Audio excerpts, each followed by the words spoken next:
So just to give you a little bit of kind of background, basically we came together going through life, met at the school gate, and for many years, Julia and I and Bethany, our daughter, on the end there, we lived in West London in Fulham, and that's how we met. Tanya and Nad still live in Fulham, and so that's how we first became friends. And then very recently, just before we moved here out this way, we were together in the same church at Everyday Church, which is the old Wimbledon Baptist Church, which has now been renamed Everyday Church. So we were in the same church, and now obviously we're in different places. Bethany's living in Nottingham, and Bethany, I believe I'm right in saying that you are engaged to be married. Is that true?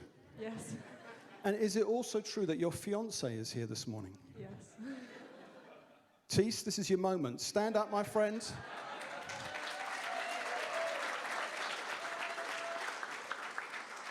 So let's do some introductions so you guys can get to know these folks.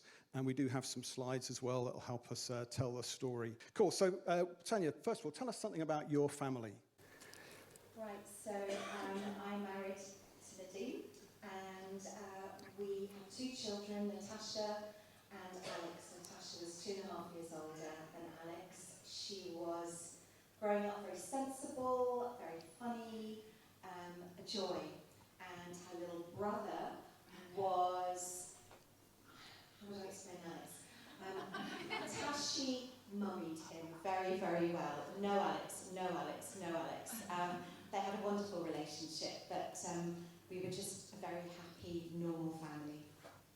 And tell us a little bit about Tashi's allergies, because they became apparent. Tell us what the deal was there. Yes, so when she was 6 months old, I gave her a tiny bit of banana, and she had what's called an anaphylactic reaction, where your airways swell and close and you can't breathe. She was rushed to hospital. And we saw a doctor after that, and I was worried about giving her milk from formula, because I was going to go back to work in 6 months from there. And the doctor said, no, she'll be fine, just give it to her. Such was the lack of understanding and knowledge, and she had her next anaphylactic reaction. So she was pretty allergic. We didn't really know any other families at the time that had allergies like Natasha did. Okay, Nad, tell us a bit about your story. Now, we know you're here today speaking at a church as a Christian. 10 years ago, were you a Christian? What would you say?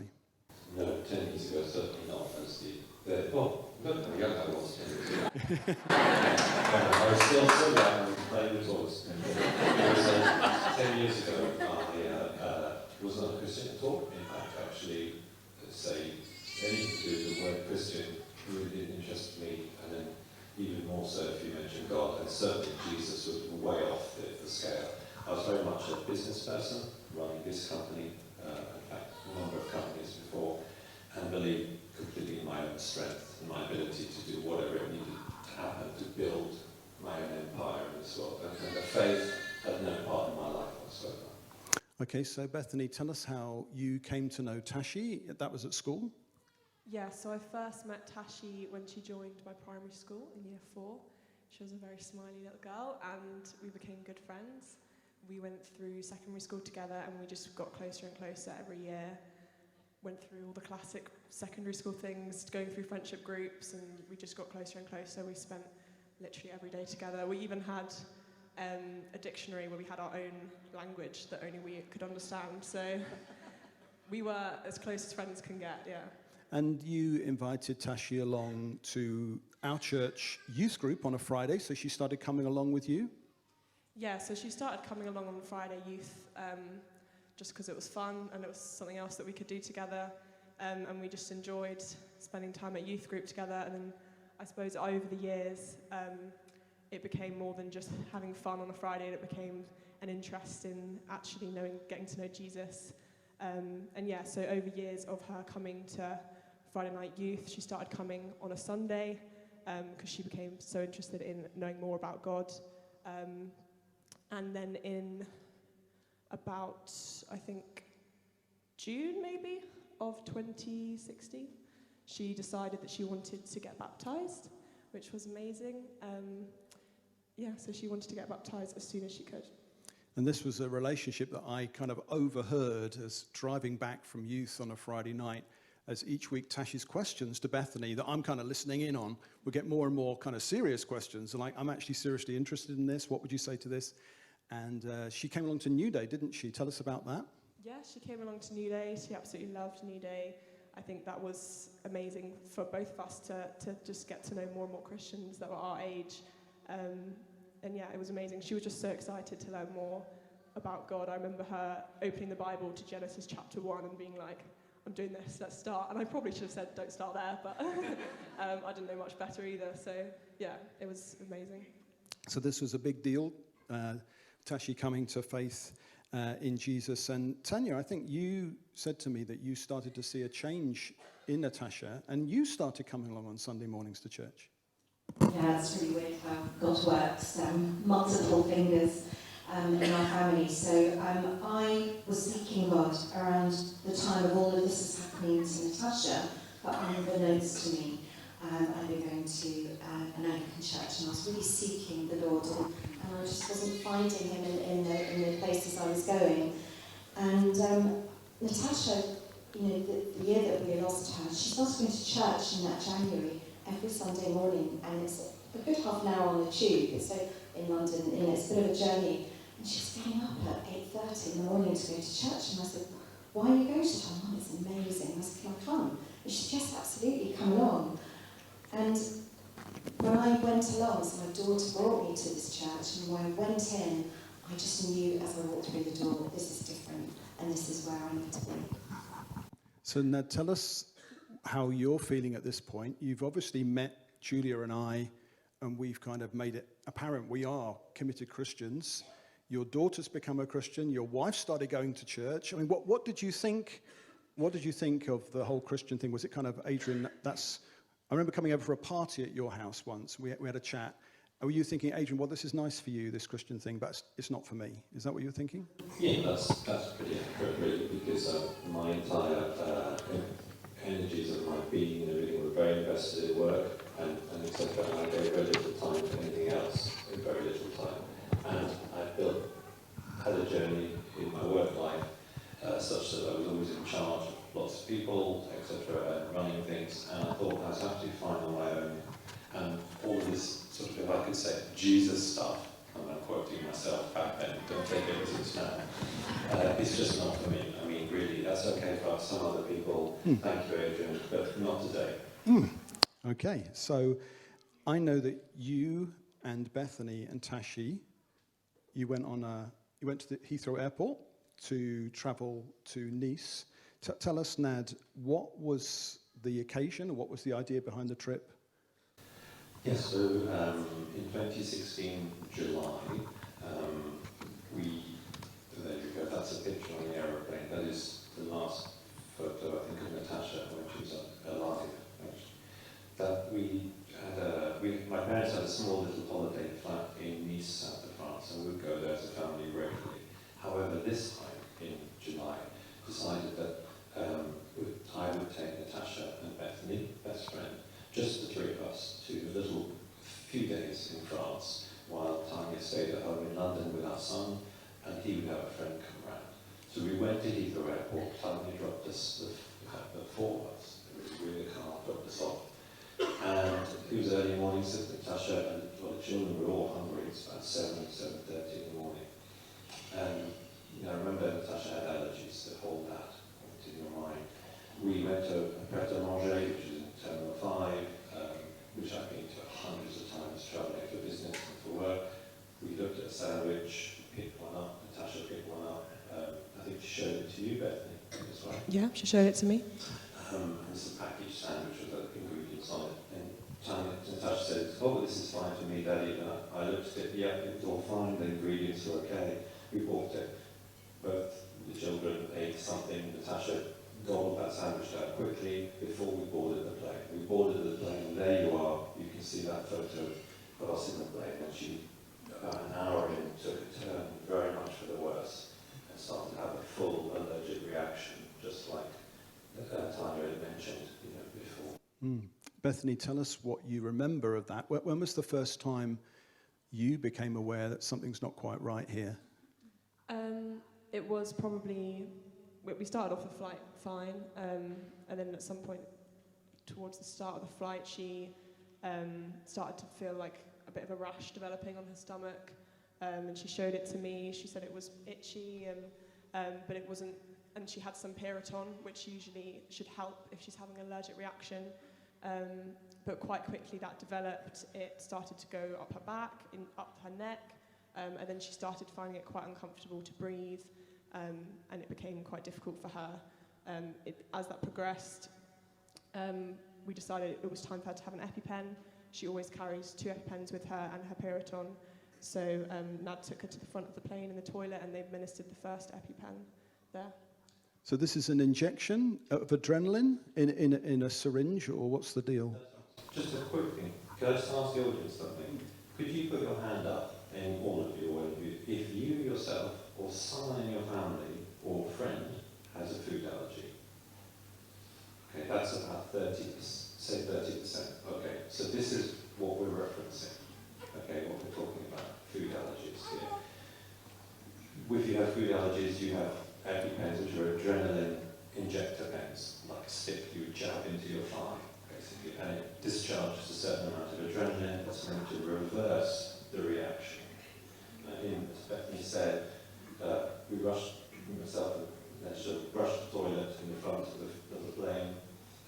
She pulled down her kind of leggings, and I injected her into her thigh, counted, did the statutory 1, 2, 3, etc. Release. And at that point, I thought everything would be fine.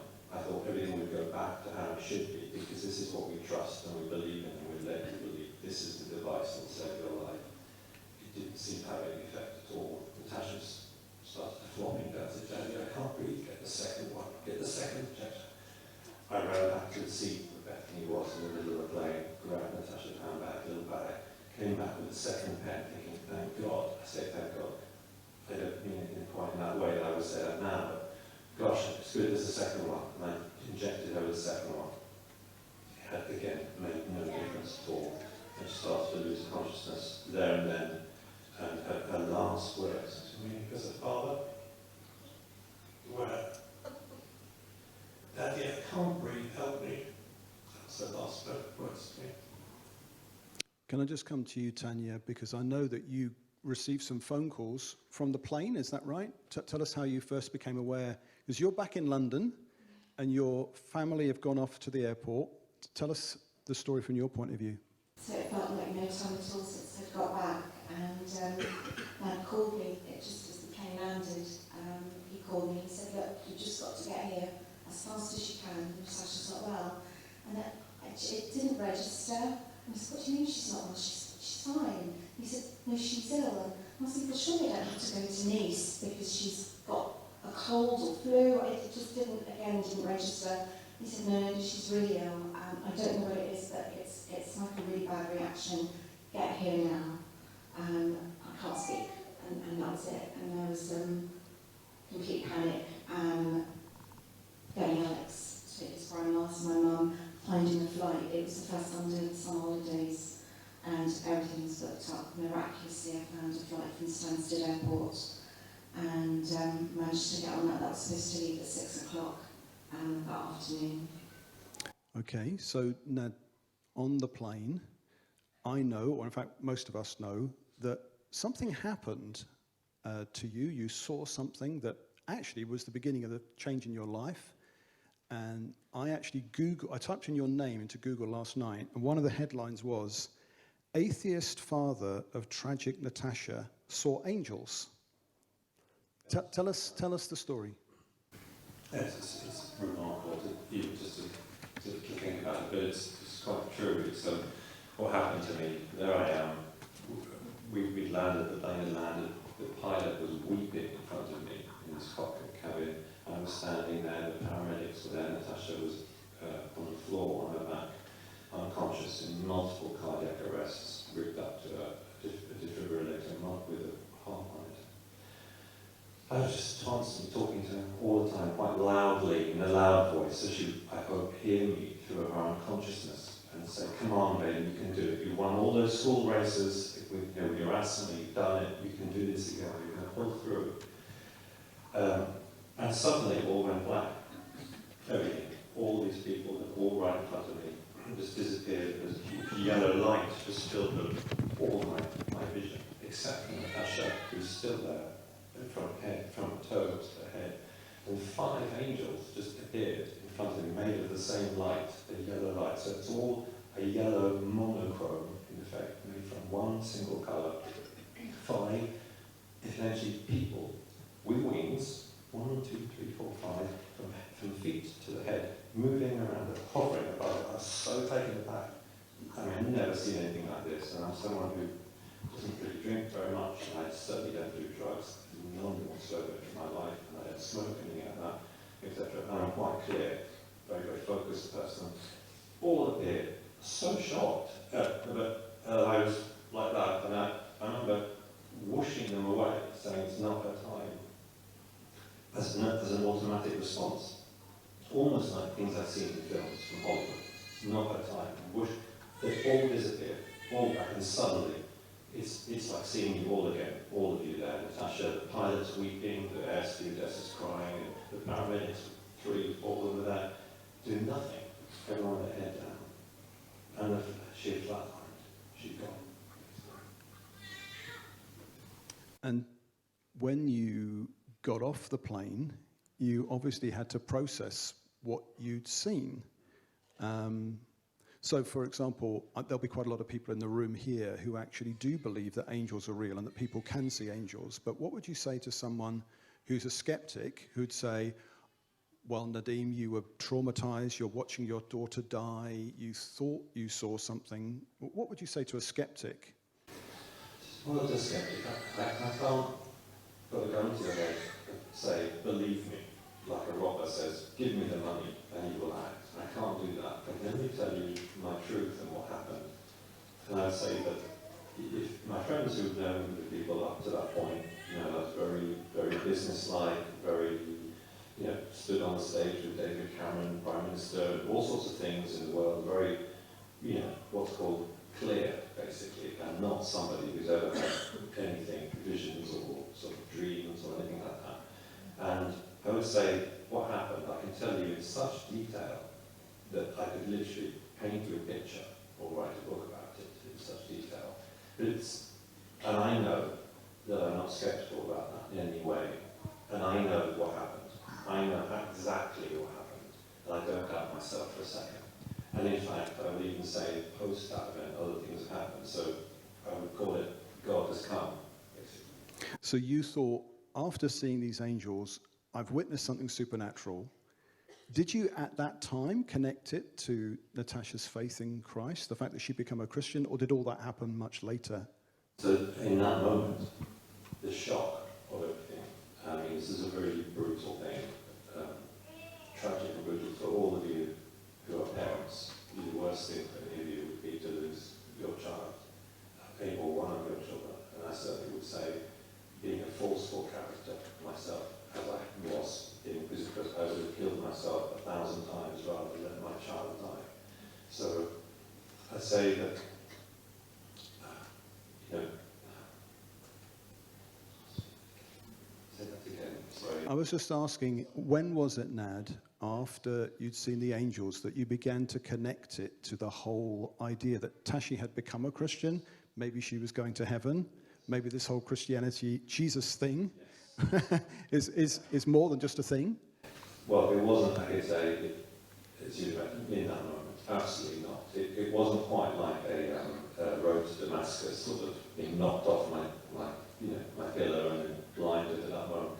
I was so living in that moment, trying to work out what to do, how to do, what would happen to Natasha, what was going to happen next as her body was taken down, spiral stairs, into an ambulance and away to hospital.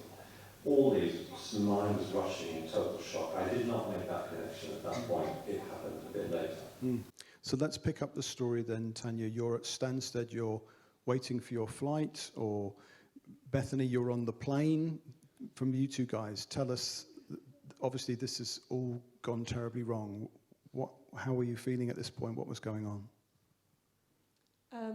Well, I was just watching this happen, and all I knew what to do was to pray. So I was just sat there crying with my arms open, praying, and people were just staring at me, and I was praying and I was crying, and I was just asking God, I know you're a God of miracles, come and heal her now, bring her back to life. I knew she'd flatlined, I knew they were doing CPR, but at this point, you don't really accept that she's dead, especially, you just don't expect it. So I think I was in complete denial that she was dead, and I was just praying that God would make her better.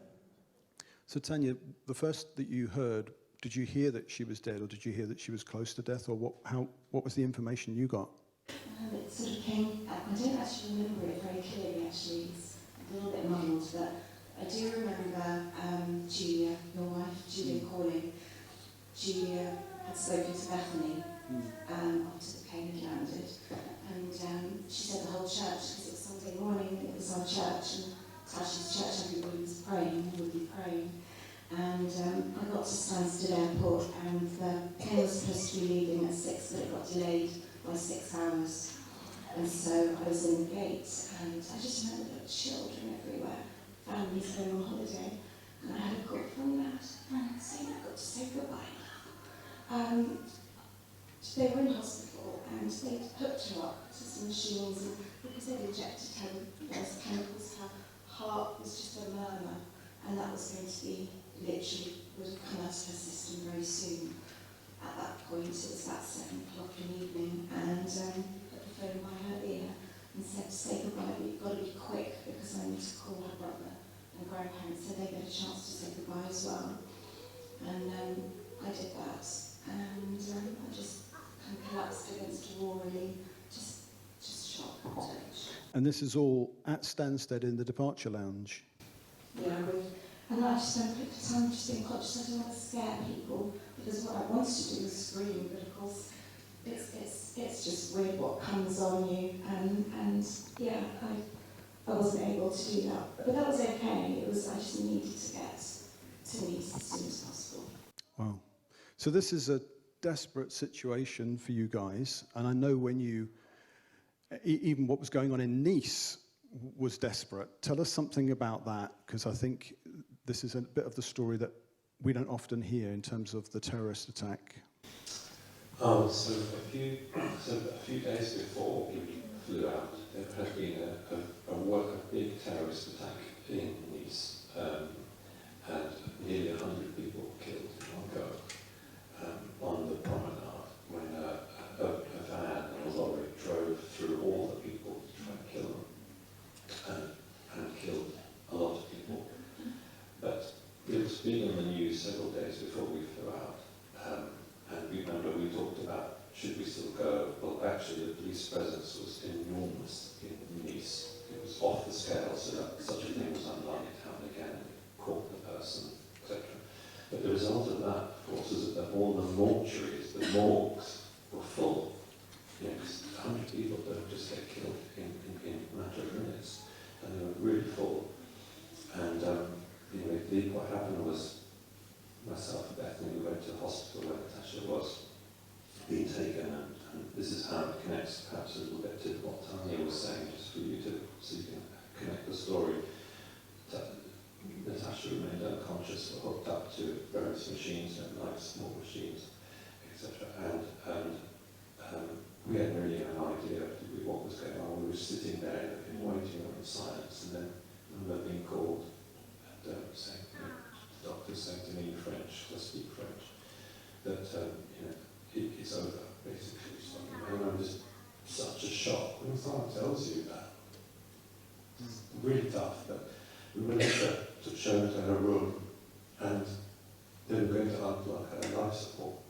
That's it, and that's why I rang you, and I rang my mum and dad, and I rang Alex, who's your mum, and said, put the phone by your ear to say the last words. She might just hear them before she goes off. And Bethany, did you mention to me once that you combed her hair or something like that, or you've been into her? Well, I was in the room with her, but they sort of, once she died, they washed her because she'd been sick. It was all very messy in a sense, but yeah, I just spent as much time as I was allowed. We spent all the time next to her, just trying to be near her. Yeah. So you guys came back to the UK. I know there's a whole story about repatriating the body and all the challenges you had getting the body in the hold and the flight back and so on and so forth.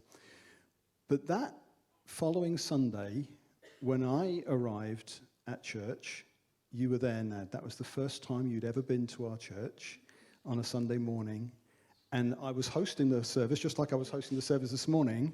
In fact, that was the only time we've ever done an interview until today.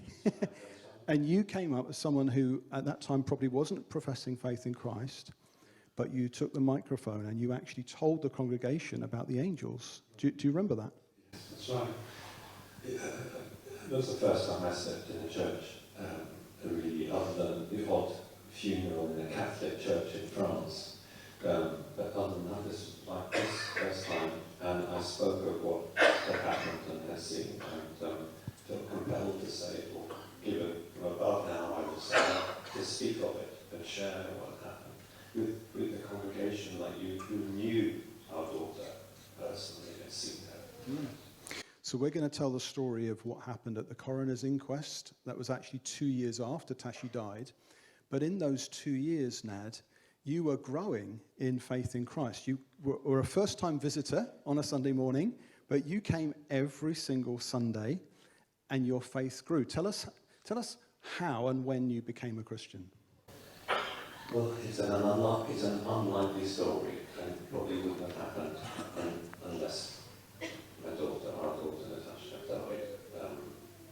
It came really to faith, came broken, completely broken. Really, from a man who thought he was strong in his own strength, as we've mentioned before, to someone who had really been not just beaten but snapped in many pieces, unable to comprehend how the world could continue, or my life certainly could continue. Really broken, surrounded though in the church, your church, by people like you, of faith, full of love and compassion, who would speak with me. And I was so taken aback by people I didn't know, like all of you, but who could show me really a broken idiot, really, of a man, arrogant man, all that love. And what did I deserve to have that? Now, I'd been a kind of tough guy on the scene up until that time, generally, and why would you be so nice to me? And I think that's all part of the stickiness that brought me back on this journey, and hearing teaching, I call them teachings about the Bible. Mm. The Bible is not something. The only time I ever touched the Bible before was to throw it away in the many hotels, I say throw it away, out of sight, in the many hotel rooms around the world where I would travel for work. And I'd see that funny little book, basically, on the side of the bedside. What is that? And put it in the drawer, slam the drawer closed, end off, basically. This time, the Bible was open, if you like in your hands, and teachings came out, passages, if you like, that started actually to make sense to me. If only that I saw my life in the Bible, all my prior life, and even what I just experienced. I started to see that there was some, I wouldn't say immediate sense in it, but it resonated with me. That there was a logic, a meaning in those words, even though they were 2,000 or more years old, they applied entirely to my life today. And you and I went on the tube. Tanya, you dropped us off. We went on the tube to the Emirates Stadium. And do you remember this day?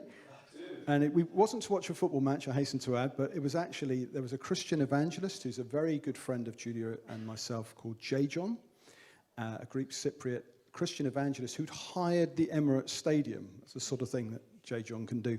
And we heard him present the good news about Jesus, and you made a response to becoming a Christian that day. What do you remember about that day? Well, I was amazed, actually. This is like a sort of the flip side of the coin. I've lived on this side, this surface, all my life, really. I feel like not knowing there's this other side, which is, let's call it the faith side or Christian side. And this event you're seeing in the photo there was an eye-opening moment to see so many people, not just a few, what I might have called a bit unusual people into religion or something, but so many people who were quite normal people. Yeah, unlike me, for example. Yeah, the contrast must have been pretty striking. All enjoying that, and it just kind of made sense that I'm just part of this, and it's good for me, it's good for them. And Nad, you got baptized in 2018. That's your son Alex there, and that was a great day. What do you remember of that day when you publicly confessed your faith in Christ? Well, I think think that moment there, seeing that picture now for the first time in a long time, I can really say that you come to a point where you've made a decision, a conscious decision as a human being, as an adult, really, in my case, having spent well more than half my will be living life looking the other way and not wanting to know anything, coming to a point of really accepting that actually I desperately, desperately need God. I desperately need Jesus in my life. It is the only way I can actually live on this planet, given what I've been through. And this is a personal story. I can't speak for your stories. But for me, as an entirely broken individual, there was only one way I could continue. It's either that or I was going to kill myself. And that's where I had been before on suicide thoughts. But now I was actually on a journey to a good way. So this is the start of an amazing story. Tanya and Alex also became Christians, also baptized at this church. I want to ask you, Bethany, a question about how you were processing this. I'm thinking about you praying on the plane that God would save your friend, but that didn't happen. She, as a Christian would say, she had been saved. I'm sure there must have been times when you must have wondered, why has God allowed this to happen? What would you say to someone who asked you, Bethany, you believed all this stuff, that God is good. How can God be good if he allowed your best friend to die right in front of you? How would you respond to that? I'd say that the point where Tashi died, I had a very strong faith in God. I'd only been baptised a few months before, and my faith was very untested. It was just an overwhelming love for God. I had never really been through anything that challenged my faith. And then once Tashi died, and I prayed so faithfully that he could heal her, and she wasn't healed, and she did die. I went through periods where I thought, how is this right? How could God have a plan that involves Tashi dying, involves all this pain, all this suffering, a 15-year-old girl, that could have been prevented? And I think that took a long time for me to understand. And I wouldn't say I completely understand, but I did think back, and I thought back to the times where I asked God to use me, and I asked God to send me. And I think I've realised that God did use me, and God sent me just to be her friend. He'd use me in the easiest way, and I'm so blessed that he did use me just to be her friend. And from that, she started coming to church. She wanted to get baptised, and who knows, like, if that hadn't have happened, then these guys might not have ended up coming to church. And I just think I didn't have to do anything. I just asked God to use me, and he did. And I think it's amazing to see how God uses such difficult situations to bring his glory. What a great answer.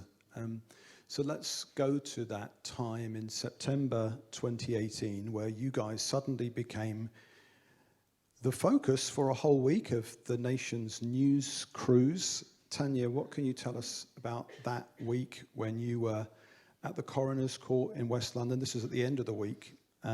What are your memories of that week? And tell us a little bit about what came out of it as well. So we had the inquest, and we had no idea that it was going to be so interesting to the media and the public. But what we have been doing for the whole 5 days of the inquest is praying and praying and praying, and lots of people were praying for us. We were praying in the room, we were praying for the people that we didn't particularly like in the room, as much as we were praying just for the truth of, we just wanted the truth to come out, even if that meant that we were in the wrong. We didn't care, we just wanted Jesus to take control. We just gave him the reins completely over everything. And then we just started to see this incredible result, which has never happened, certainly in the food law, ever. It's very unusual for things like this to happen for an inquest. When the coroner came out with this result, our lawyer said to us, if you think that what you just heard is like going to the moon and back, you'd be wrong. What he has just said, it's like going to another galaxy and coming back. In my whole career, I've never heard this. Wow. And what that was is the coroner called out that there was a loophole in the law that was being misused by big food companies. Sesame seeds, which Natasha had been allergic to, been baked into the dough of the bread. They're a known allergen, they couldn't be seen on top of the bread. and yet it had been missed off the ingredient label, it wasn't on there, which is why she'd eaten it. And he said, if the food labelling law doesn't change, more people will die.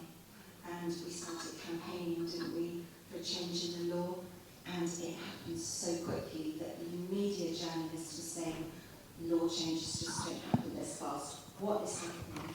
Is there anything you can tell us that can explain how this is happening?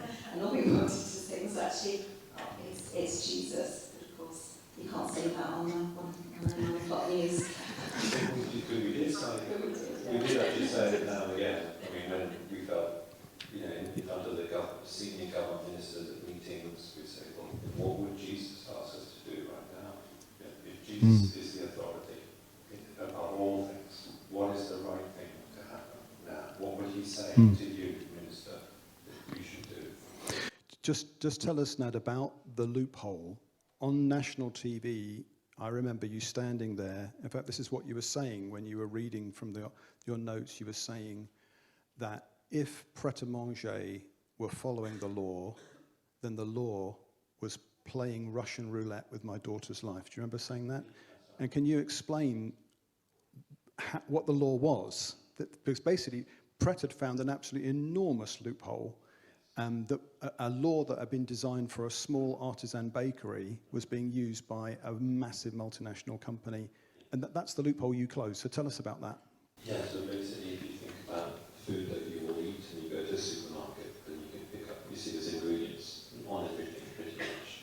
Well, and that's what we had come to rely on as a family of an allergic child. You read the ingredients always on everything to see has it got anything that you're allergic to. And obviously, you don't buy if that's the case. In all these big sandwich chains, of which Pret-a-Manger was one of the many big chains that we all know on the high street, make lots of sandwiches and sell them. There was another law covering those types of foods, even though they looked just like the food that you buy in a supermarket, wrapped with an ingredient label. And there was a bit of this law that the government had made a long time ago, I guess, that said that if you go to ask for a sandwich to be made in a little delicatessen, say whatever, oh, can I have a bit of that ham, please, that cheese, oh yeah, a bit of that, and they make it in front of you, etc.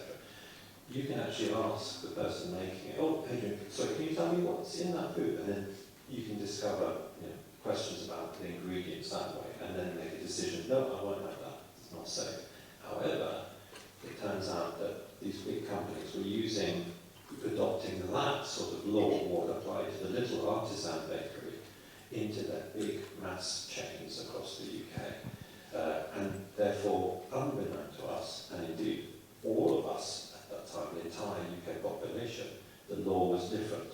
And it meant that those companies could put some of the ingredients on, like partial, or none on. Of course, if there was none on it, we wouldn't have bought it, because you all don't know what's in it, I won't buy it. But if it's partial, you have no idea what's missing off at all. And if you don't know that's what they can do, then it's a grave, grave danger. And this is, of course, what led to us being duped, I say duped, fooled, in effect, into thinking that sandwich was safe. And that is why Natasha died. And at the inquest, the coroner was critical of the labelling laws, and also British Airways came under scrutiny as well. Just tell us a little bit about that briefly. Oh, it's just incredible. British Airways, you kind of, when you hear the truth comes out in the court, and you just in disbelief. Natasha had been dying on the plane for about an hour, and as the plane was flying in cardiac arrest. Everybody knew that.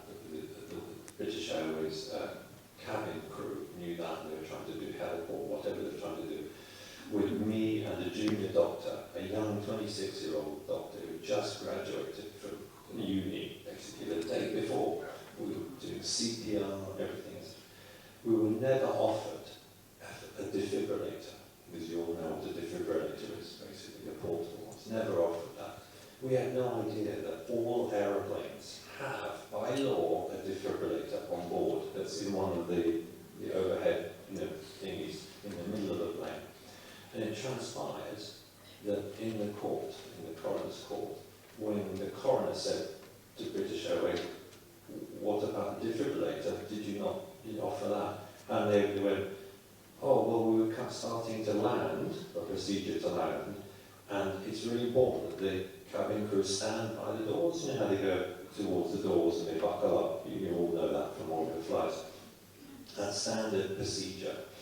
And he said, as coroner said, well, did you not think it was important enough to offer a defibrillator? And they said, the response, well, you know, do you remember what it said?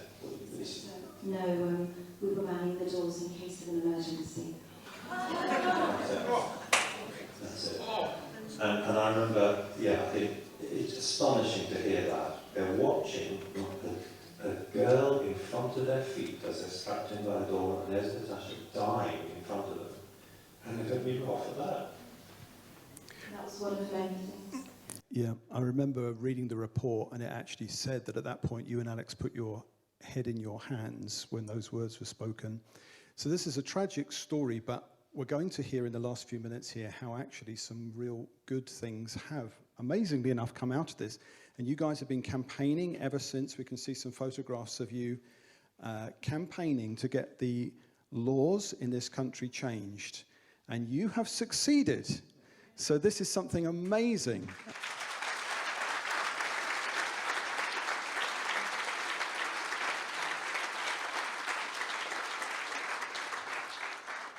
Tell us something about Natashas Law and the difference that it's made. Well, it needs sometimes we get to meet people with not much hair like that man. It's a bit like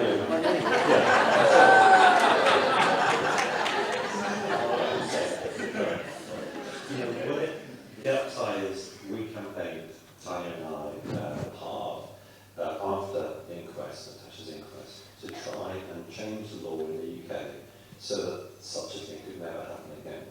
And we campaigned hard, we went a lot on television, all the newspapers, we met senior government ministers, and so on and so on. We wrote many articles in different types of publications. Now, the food industry was actually quite against us behind the scenes. They lobbied against change, basically, and you don't know who they are because they hide behind trade bodies, associations. You can't say we're back on them. We cottoned on to that, and that strengthened our resolve that there's no way, surely, that the simple things that food companies are saying, oh, it will make things more expensive and this and that, to have to put a label on food that tells you what's in it. It strengthens our resolve, and we managed to get a public consultation to happen. And public consultation across the UK came back to the government saying it was 88% of the UK population were voting that they should actually have full ingredient labelling on this type of food. And with that, basically, the government had its answer, essentially, and the law passed through Parliament in 2019 and became active across the whole of the UK in 2021. And Nad, part of this story is that I know that you publicly forgave the CEO of Pret a Manger, and I know that was prompted by something that you felt God spoke to you on a Sunday morning at church, because I remember you telling me about it down the pub, and then you jolly well did it. You actually forgave him, and then he went public and talked about it publicly. In fact, you can go online and hear him talking about it. So just tell us briefly about this, because this is a remarkable example of Christian forgiveness, in my opinion. Yeah, so just to highlight that, just to give you a little minute backstory, I was so angry and furious when Natasha died about realising that Pret a Manger had created that situation. Furious, absolutely furious, and furious enough to burn the building down and to go and kill someone.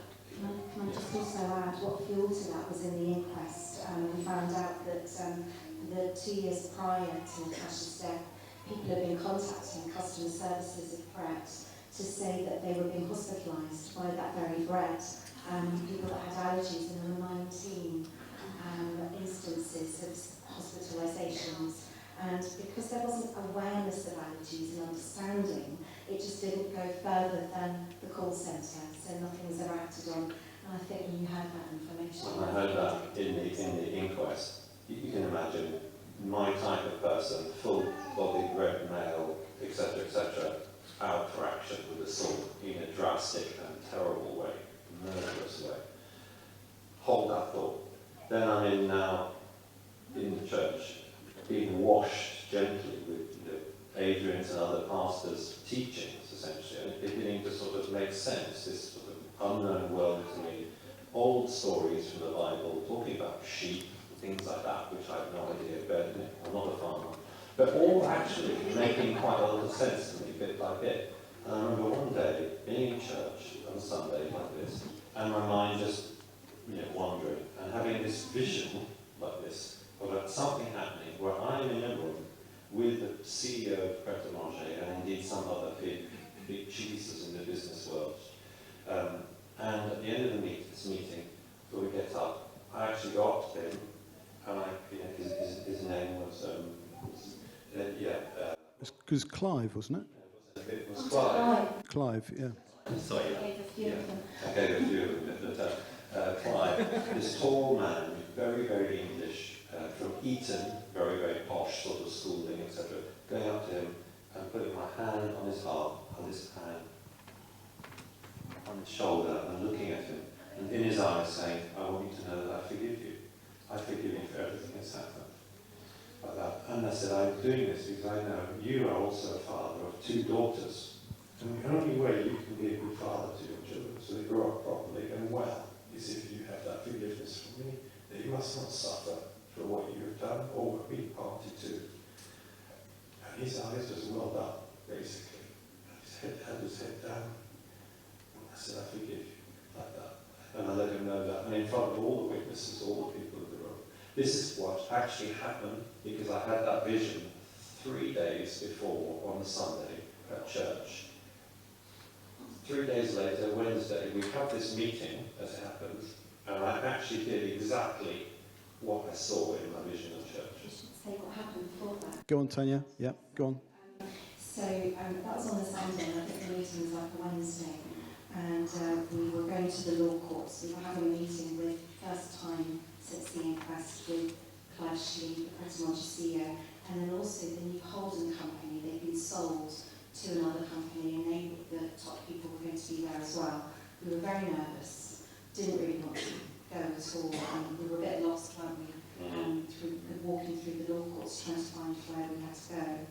And we received a call from somebody in our church, and I just thought, and it's just, normally I would just hang up because we were literally almost there. But I thought, I'll just quickly take it and say, look, we can't talk, speak to you later. She said, I just have got a message for you, I need to tell you, I just had to tell you. You and Nad, I had a vision, you're walking through this field and it's unploughed and it looks really difficult and you're stumbling. But God wants you to know He's going to get this field into such an amazing shape, and He wants you to know more than anything that the harvest will be big.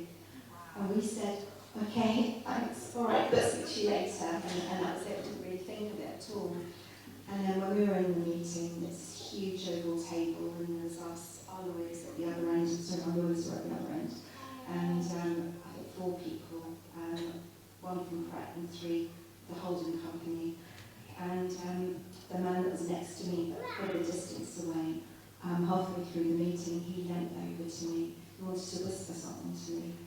I said, oh, yeah, hi, and I leant over, and he said, I just wanted you to know that the harvest will be big.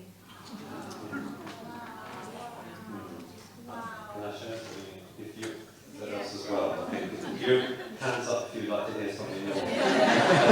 All right, I'll go. It's just to say, because if I don't say it, then I'm not being fully open with you, and I think it's something you need to hear.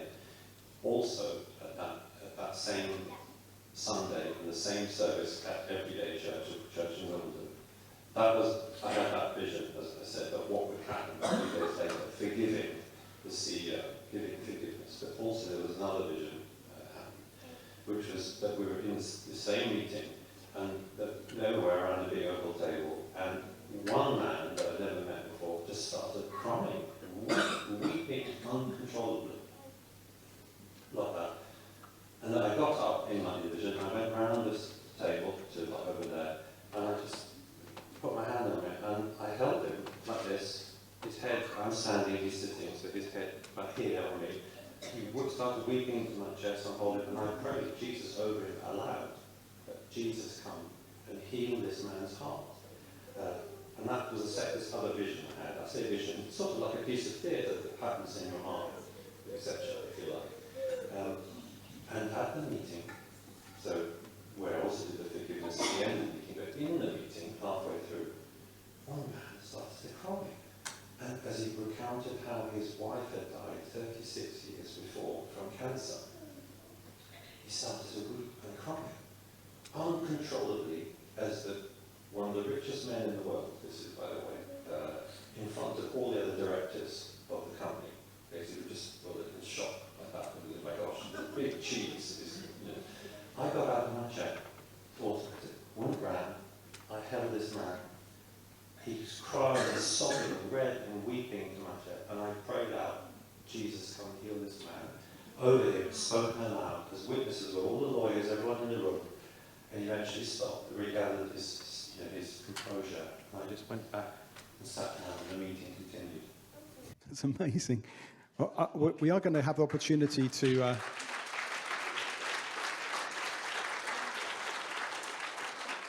Just want to encourage you that although we will be bringing it to a close in just a moment, there will be opportunity for you guys if you'd like to come and chat to these folks. They're happy. They do know that I'm going to say this. They're happy just to stand here at the front when we finish. We're going to do a final song, and then please do come forward and say hello and ask them any questions, because obviously we've had to miss some bits out.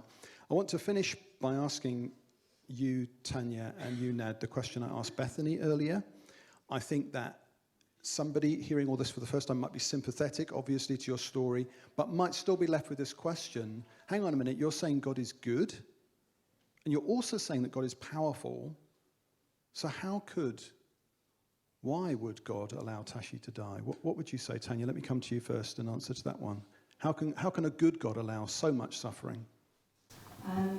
So I've been on a learning curve, I think we all are, aren't we? But it's with Nadine as well, and what I do know is that's not the plan God ever had for Natasha. He didn't have that plan for her. And I can't give you the answers to why, but what he did is he gave such a vision to an unbeliever that we know exactly where she is. And we know that we will be with her. And that's not just something I say lightly, it's something that is deep in my core, that I will be with her again and I will be praising God with her for eternity. So Tashi's there earlier, and actually she's in a much better place in my heart than if she was here. It's just that we were so terribly, don't we? But yeah, God's plan was never that. Death was never his plan for us. Ned, quickly, what would you say? You must have been asked this, you must have wondered it. What would you say? I'd say people have been dying, are born and died, all in the history of the world, basically in God's creation. Our child, to put it in perspective, is one of the many, and all of us will endure a death, all of us at some point in some way. However, initially trying to make sense of it, I was, of course, completely in a mess, obviously, as you've heard. But actually, knowing, as Tanya said, that it was never really God's plan just to come and brutally kill my child. Absolutely not. No way. No amazing God would do that. In fact, it's rather the other way, strangely enough. I actually, in my heart, know, having witnessed angels, and it is my belief, that they've taken Natasha to heaven, because that's how I understand my limited, simple human understanding of everything that is godly. And she has been whisked away to an amazing place that through the faith that I now have, Tanya has, now, and Alex, our son in the middle there, we will be there too. And that time will pass quickly. And actually, I am no longer angry in any way about what happened. I certainly was at the time, probably understandable perhaps. But actually, God is really good. He has actually saved me from killing myself, actually, because you heard that. And in fact, through other things that we've been doing, probably saved a lot of other lives through Natashas Law. So, look at it that way as well. Can I just add again? Sorry, just one last thing. There was an awful lot of forgiveness that had to happen in our family. I was angry with Ned. I was angry with myself for not having been there. You were really angry with yourself. There's just so much pain, and the only way that God could actually come and work in our lives, and He has been and still is that we have to forgive first. And that was something we realised quite early on, but it was a journey. But until we could do that, we weren't really giving Him a space to be able to come in. But once we did that, He has just been so present. Wonderful. Well, look, I've mentioned earlier these guys are going to stick around at the end, but let's put our hands together and thank them. Thank you so much for coming and sharing with us. God bless you guys. Hi guys, don't click away just yet. I wanted to say thank you so much to you for watching our video, and whether this is your first time watching or your 100th time, you are so welcome here. My name is Sarah and I am on the staff team here at the Beacon Church. As a church, we exist to help people know God, find freedom, discover their purpose and make a difference. If you wanted to find out more, then please do watch the rest of the content on our channel, or you can click on the links below to follow our social media and our website, where you can also find information about how to support us financially. And of course, finally, don't forget to like and subscribe and share with a friend, not for our benefit, but for yours. And thank you so much for your time. God bless.